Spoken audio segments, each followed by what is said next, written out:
Hey, what is going on, guys? I'm going to take you through car audio basics with wiring. Now, I would take a screenshot of this or some sort of picture. Sorry, I'm really shaky. There we go. You can pause, do whatever you want. That's pretty much the setup. Now I'll discuss with it. So you got your battery. Then you connect your power wire, which is normally 0 or 4 gauge. 8 gauge is too small. I do not recommend 8 gauge at all.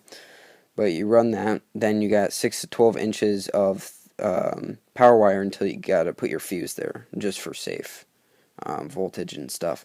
Put your fuse there. Depending on your wiring kit, you get like 100 amp fuse, 150 amp fuse, 200, 250, 300, stuff like that. But that should come specified with your wiring kit.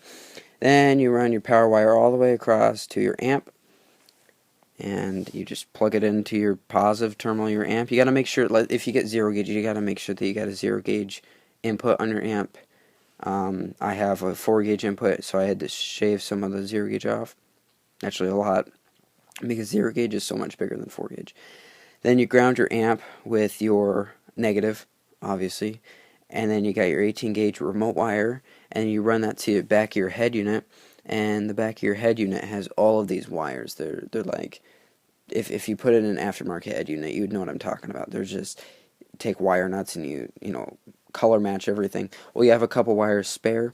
One of them is a blue remote wire, and it should say remote wire, and then it should say, like, on a tag, usage for amplifier or etc. or whatever, I don't know. Then you run your RCAs from your amp to your head unit. It should just be really simple, red to red, black to black, or whatever color it is. And you got your speaker wire, and you hook that up positive, positive, negative, negative on your box. And wiring your sub inside of your box is a whole different story.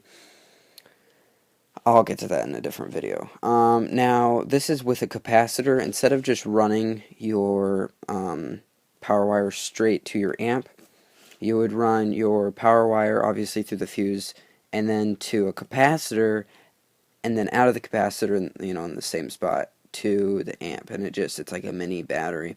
It stores power, and it shows you voltage and stuff. It's pretty awesome.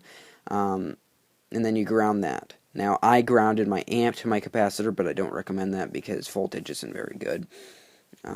It's not as best as it can be, just I ran short on wire. So, oh, and be careful when you get 0 gauge or 4 gauge or whatever. Don't get the cheap stuff, because they will scam you.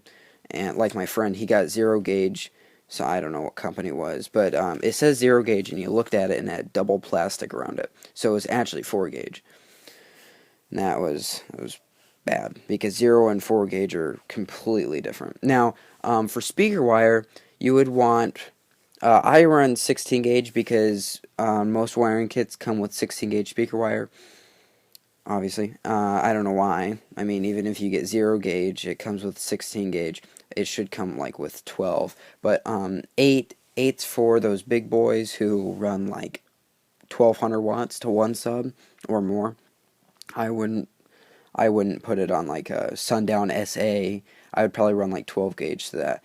But for like a Sundown X or ZV4, ZV3, Nightshade, whatever, I would run 8 gauge. But hey, I really hope that this was informative. Like I said, you can go back to that moment and screenshot it and stuff, because when I tried to install this myself, it took me forever to figure out just a wiring diagram. I mean, it's so simple once you know it, but if you don't know it, then it's confusing. So, yeah, I hope that this was informative, and please subscribe for more videos of this, and also I'll be coming with a wiring of just the sub itself, because that's a lot more complicated.